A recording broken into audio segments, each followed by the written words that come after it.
James Coburn mastered every genre, from the cool spy comedy of Our Man Flint to his chilling Oscar performance in Affliction. But before all that, his career hung by a thread. In 1960, he risked everything for 11 lines in The Magnificent Seven. His unusual preparation methods and obsession with Seven Samurai had the studio executives ready to rewrite his character completely. This is the untold story of how one actor's unconventional choices nearly derailed his legendary career before it began. James Coburn was born on August 31, 1928, in Laurel, Nebraska, during a tough time in America. The Great Depression was about to begin, and life wasn't easy for most families. James's father, who owned a garage, lost his business when the economy collapsed. This forced the family to move to Compton, California, when James was just 5 years old. The move was a big change for James, taking him from a small, quiet town to a growing urban area. James's family background was unique. His dad was Scots-Irish, and his mom, Milet, was a Swedish immigrant. This mix gave James his distinctive looks, which later helped him stand out in Hollywood. He also had a twin brother, Robert, which many people don't know. While James chased the spotlight, Robert lived a quieter life and became a teacher. Their different paths show how even twins can have completely separate journeys. After high school, James served in the U.S. Army from 1950 to 1952. This experience taught him discipline and toughness, which would later shape the strong, rugged roles he became famous for. Once his military service was over, he decided to study drama at UCLA. It was at UCLA that James began to discover his acting style. He was a mix of calm confidence and sharp humor, a combination that made him unforgettable on screen. His first big moment came when he starred in a stage play called Billy Budd at the La Jolla Playhouse, acting alongside Vincent Price. That performance convinced him that acting was the right path for him. James had a deep, commanding voice that became one of his trademarks. Interestingly, it wasn't his natural voice. As a child, he had bronchitis, which damaged his vocal cords. What could have been a problem turned into one of his greatest assets, giving him a voice that was impossible to ignore. In 1954, James took a leap of faith and moved to New York City. He wanted to learn from Stella Adler, one of the best acting coaches in the world. Her lessons focused on using imagination and action rather than overthinking emotions.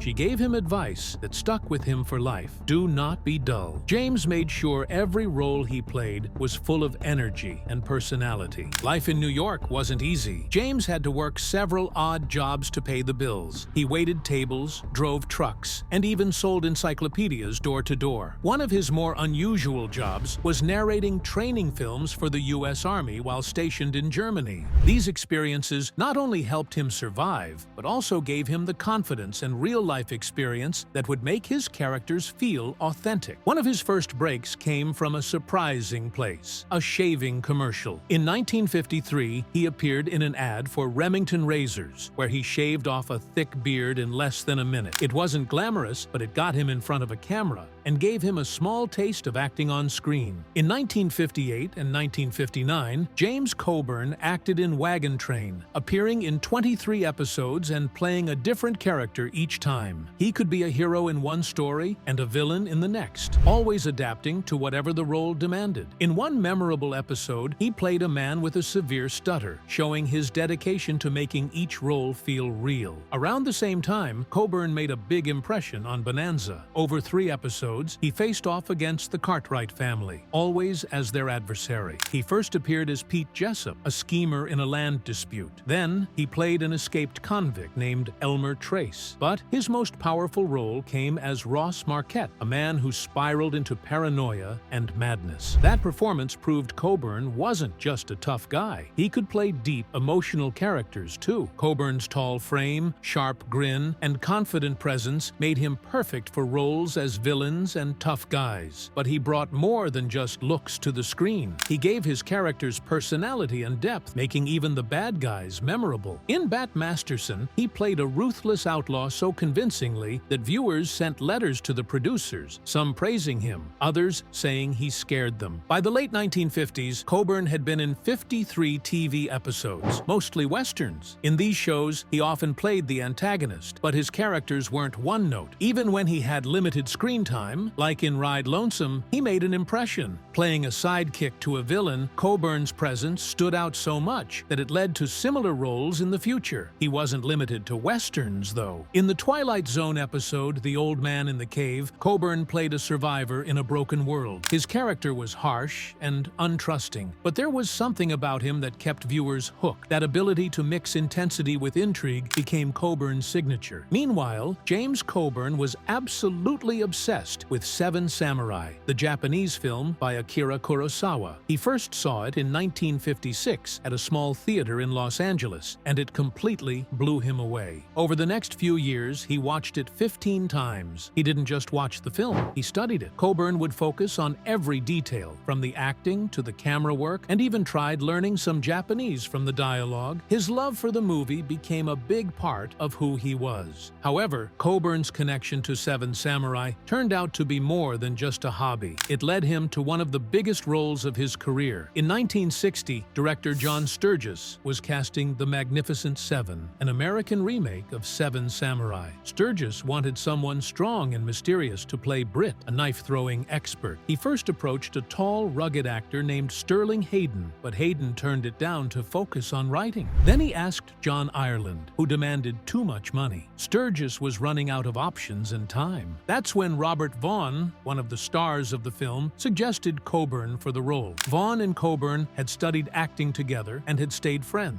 Vaughn told Sturges about Coburn's unique look and how dedicated he was to his craft. He also mentioned Coburn's obsession with Seven Samurai and said he'd be perfect for the part. Sturges was intrigued but unsure because Coburn didn't have much film experience. Vaughn called Coburn immediately, and within half an hour, Coburn showed up to meet Sturges. They talked for over an hour, and Coburn's excitement for the role won Sturges over. The director offered him the part, but with one catch. Coburn had to prove he could actually throw knives. Coburn was thrilled. That night, he bought books on knife throwing and spent hours practicing in his apartment. The next morning, he nailed his screen test, performing an impressive knife trick on the first try. Everyone watching was blown away. Sturges knew he had found his Brit. Coburn didn't stop there. In the days before filming, he watched Seven Samurai a few more times to study the character Brit was based on. He even hired a tutor to help him learn Japanese phrases to stay in character. On top of that, he visited a local prison to learn knife-fighting techniques from inmates, taking notes to make his performance more authentic. Just before filming started, Coburn invited his co-stars to his apartment for a Japanese-themed dinner. He served traditional food and led a sack toast to the film's success. This helped the cast bond, which showed in their on-screen chemistry. When filming began, Coburn was ready. His first scene, where Britt throws a knife with precision, was filmed in one take. He was so good that Sturges decided to give him more screen time. However, James Coburn's time on The Magnificent Seven was far from easy. Playing Britt, the quiet knife thrower, came with challenges that tested him in every way. First, he had to learn to throw knives, something he'd never done before. He practiced for 73 long hours with a knife-throwing expert, often staying late after filming to perfect his skill. By the time he was ready, he could hit a target from 15 feet almost every time. But when the big moment in the film required a 30-foot throw, everyone was nervous. To everyone's surprise, Coburn nailed it on the very first try. The harsh Mexican desert added to the difficulty. Temperatures climbed above 43 degrees Celsius, making every day feel like a battle. Coburn struggled with the heat, and on the 17th day of filming, he became so dehydrated that he needed medical treatment and had to take a day off. One of the most unusual challenges Coburn faced came from director John Sturges, who preferred to use hand gestures and grunts instead of giving detailed directions. At first, Coburn found this frustrating, but over time, he began to enjoy it. The strange method helped him connect with his quiet, intense character. By the end of the shoot, Coburn and Sturges were communicating almost entirely through gestures, confusing the rest of the cast but creating a unique bond between them. Coburn's character, Britt, had only 11 lines in the entire movie, so he had to rely on his expressions and movements to bring him to life. But it didn't matter to him. He said, "It doesn't matter how many lines you've got, it's how you perform, what performance you put forward." Coburn prepared by studying mime, learning how to communicate without words. He also created a detailed backstory for Britt, imagining his life as a tough, solitary man. Man. To make his performance even more authentic, Coburn placed a small piece of gravel in his boot. This slight discomfort changed the way he walked, giving Britt a subtle edge that added depth to the character. In the end, all the hard work paid off. Coburn's portrayal of Britt stood out, even with so few lines. Critics praised his ability to convey so much with just a look or a gesture. Years later, Coburn would look back on the Magnificent Seven and say, "Every ache and pain was worth it. We all knew we were part of something special." The film grossed over $7 million domestically in its initial release and opened doors for Coburn. After his success in The Magnificent Seven, he joined director John Sturges and actor Steve McQueen again for the famous World War II movie The Great Escape, 1963. Coburn played Louis Sedgwick, an Australian prisoner who was amazing at building tools and gadgets to help with the escape. The movie was a big hit, earning over $11 million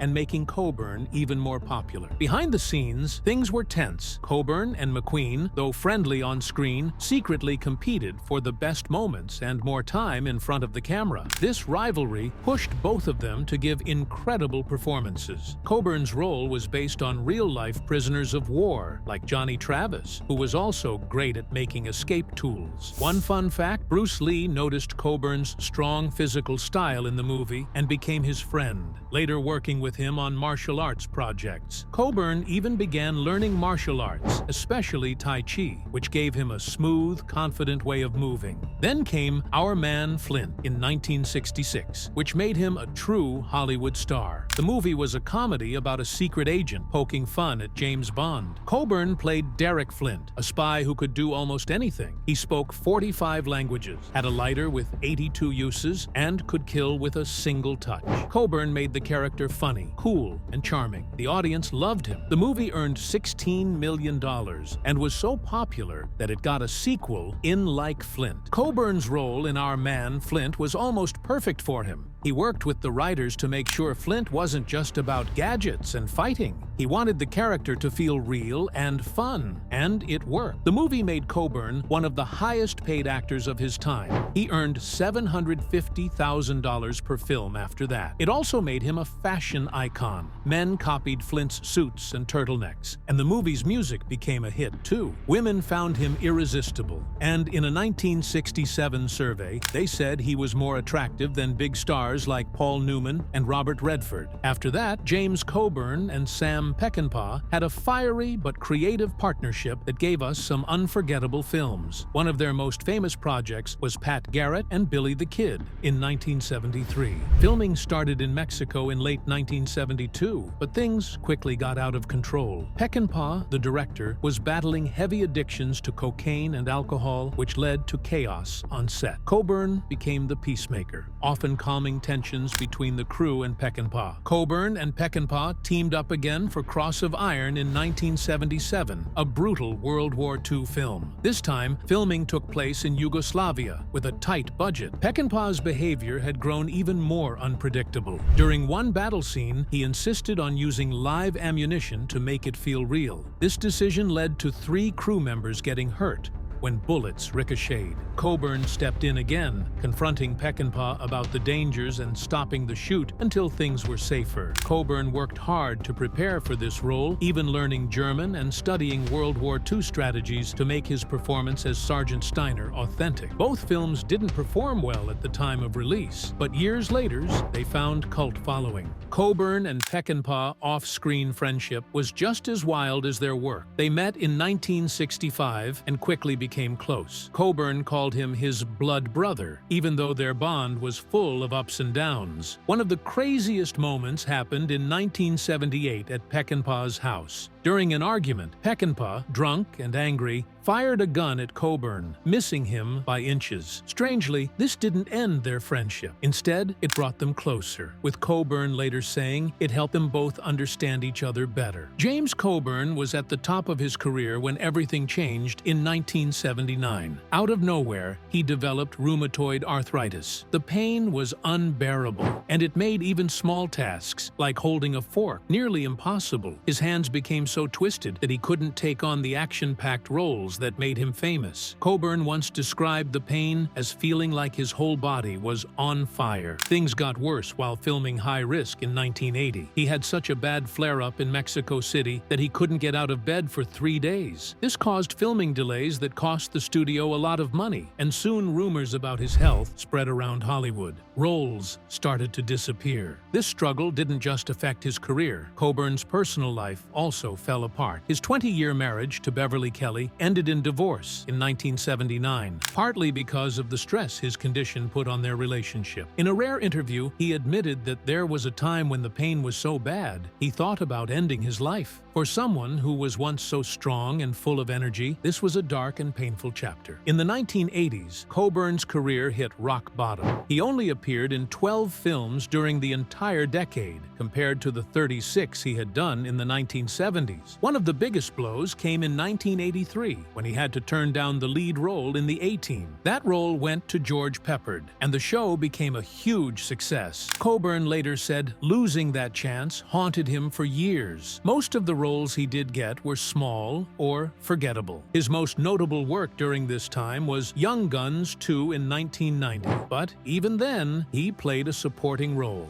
Tired of traditional treatments that weren't helping, Coburn decided to try something new. In 1989, he met Dr. Julian Whitaker, who introduced him to alternative medicine. Coburn completely changed his diet. He stopped eating processed food, sugar, and alcohol. He started taking vitamins and a supplement called MSM, methylsulfonyl methane. Coburn claimed it worked wonders, reducing his pain by 90% and giving him back his mobility. While some doctors criticized his approach, Coburn didn't care. He even promoted MSM and said it saved his life. By the 1990s, things finally started to look up. His role in Young Guns 2 reminded people of his talent, but the real comeback happened in 1994 with Affliction. He was 70 years old and took on a tough role as Glenn Whitehouse, an angry, abusive, alcoholic father. It was a role many actors didn't want to touch because of how dark and intense it was, but Coburn didn't shy away. When the movie came out in 1999, people were blown away by how real and raw his performance felt. Critics praised the way he made Glenn such a cruel and disturbing character, and his scenes with Nick Nolte, who played his son, were unforgettable. Their toxic father-son relationship felt painfully real and kept people glued to the screen. Coburn said he took inspiration for the role from his experiences with director Sam Peckinpah, who struggled with alcoholism. That personal connection made his performance even more powerful. What made it even more special was that Coburn had fought rheumatoid arthritis for years, which had almost ended his career. Winning the Oscar for Best Supporting Actor in 1999 wasn't just about acting. It was a moment of triumph, showing that he had overcome so much to make a stunning comeback. After his Oscar win, Coburn found a surprising new path in voice acting. In 2001, he joined Pixar's Monsters, Inc. as the voice of Henry J. Waternoose III, the big boss of Monsters, Incorporated. At first, Waternoose seemed like a kind and caring leader, but as the movie went on, his darker side came out. Coburn's deep, commanding voice was perfect for showing both sides of the character, the friendly mentor and the hidden villain. His voice made Waternoose one of Pixar's most unforgettable bad guys. Monsters, Inc. was a huge hit, earning over $577 million worldwide. It also introduced Coburn to a whole new audience, showing that even in his 70s, he could adapt to new styles of storytelling. His voice work was one of his last big roles before he passed away in 2002, but it proved that his talent and presence were timeless. Apart from that, James Coburn had a talent for making bold choices, some of which changed his career, and even the careers of others. One of the biggest choices Coburn ever made was turning down the lead role in A Fistful of Dollars. In 1964, the producers wanted Henry Fonda $225,000, more than they could pay. Instead, the role went to Clint Eastwood. But some people who worked with him noticed a little bit of sadness beneath his cool, confident exterior. Maybe he wondered, like anyone would, about the what-ifs in life. James Coburn lived a life full of interesting stories and deep passions. He was married twice. His first marriage was to Beverly Kelly on November 2nd, 1959, when his acting career was just beginning. They had 2 children, a son, James, and a daughter, Lisa, whom Coburn adopted. For 20 years, they stayed together, managing the highs and lows of life in Hollywood. But the stress of fame and Coburn's busy work schedule eventually led to their divorce in 1979. Coburn didn't marry again for over 10 years. Then, on October 22nd, 1993, he married Paula Murad in a beautiful ceremony in Versailles, France. Paula was much younger than Coburn, but their love brought new excitement to his life. Together, they started the James and Paula Coburn Foundation, which supported many charities. Sadly, their happiness didn't last long. Coburn passed away from a heart attack in 2002, and Paula died of cancer just 2 years later. Their story shows how unpredictable life can be, even for someone as famous as Coburn. Coburn wasn't just an actor. He was also deeply interested in spirituality. In the 1960s, he started learning about Buddhism and other Eastern philosophies. Unlike many people who only explored these ideas casually, Coburn truly committed to them. He practiced meditation every day and learned about Zen and Tibetan Buddhism. He even collected sacred Buddhist art, like statues and paintings, which he kept not as decorations, but because they had deep meaning to him. In 1991, Coburn narrated a documentary called The Lion's Roar, which was about the life of an important Buddhist leader, the 16th Karmapa. Coburn wanted to share the teachings of Buddhism with the world. He also liked Taoism and used its principles to guide his daily life. These philosophies didn't just affect how he lived, they also shaped how he acted and chose his roles. One of the most important friendships in Coburn's life was with Bruce Lee. They met at a Hollywood party in the early 1960s, where Lee showed Coburn his famous 1-inch punch. Coburn was so impressed that he became one of Lee's most dedicated students. For 3 years, Coburn trained with Lee, taking over 100 private lessons. He was so serious about it that he even turned a room in his house into a gym, just like Lee's. Their bond wasn't just about martial arts. They also worked together on a screenplay called The Silent Flute. Coburn even helped Lee make big career decisions. When Lee was offered the lead role in the TV show Kung Fu, Coburn advised him to turn it down and focus on movies in Hong Kong. Lee followed this advice and became a global star. When Lee died suddenly in 1973, Coburn was devastated. He gave a heartfelt speech at Lee's funeral, thanking him for everything he had taught him. Another thing Coburn loved was cars. His interest started when he was a kid, spending time in his father's garage. As he got older, this turned into a passion for collecting rare and beautiful cars, especially Ferraris. His favorite was a Ferrari 250 GT Spider California, which he bought in 1964. He owned it for 24 years and had it worked on by the same mechanic who fixed Steve McQueen's famous Mustang in Bullitt. In fact, Coburn introduced McQueen to Ferraris, starting McQueen's own love for the brand. Coburn eventually turned his passion into a business, exporting rare European cars to Japan. This hobby became a way for him to earn money when acting roles were slow. Years after his death, his Ferrari was sold at auction for over $10.8 million, setting a world record at the time.